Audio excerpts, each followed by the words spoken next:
নমস্কাৰ বন্ধু বান্ধৱীসকল, মই কিস্মিয়ে আপোনালোকক মোৰ আন এটা ভিডিঅ'লৈ স্বাগতম জনাইছোঁ।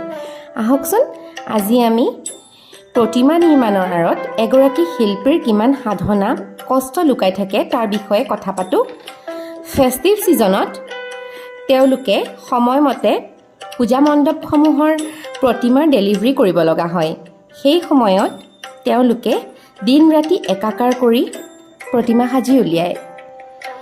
শিল্পীসকলে কোৱা মতে তেওঁলোকে অসমৰ স্থানীয় মাটি পানীৰেই এই মূৰ্তিসমূহ নিৰ্মাণ কৰে।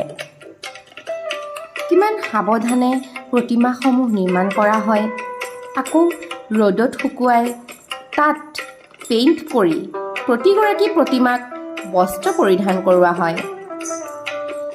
এভাগ প্ৰতিমা নিৰ্মাণৰ আঁৰত বহু কষ্ট আৰু সাধনা লুকাই থাকে। আহকচোন তেওঁলোকৰ মাজৰেই এজন শিল্পীৰ লগত কথা পাতোঁ।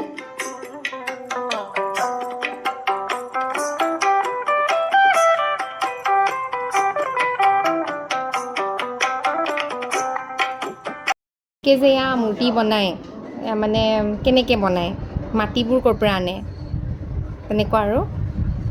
আমিতো হিৰঞ্জীয়া মানুহ। হয় হয়। মোৰ জন্ম ইয়াতে 58 হৈ গ'ল। হয় হয়। 2 বছৰ গ'লে হাতী হৈ যাব। হয় হয়। মোৰ মাতৃভূমি এইটোৱেই। হয় হয়। এইটো মাটি দি আমি বনাওঁ। অঁ আচ্ছা।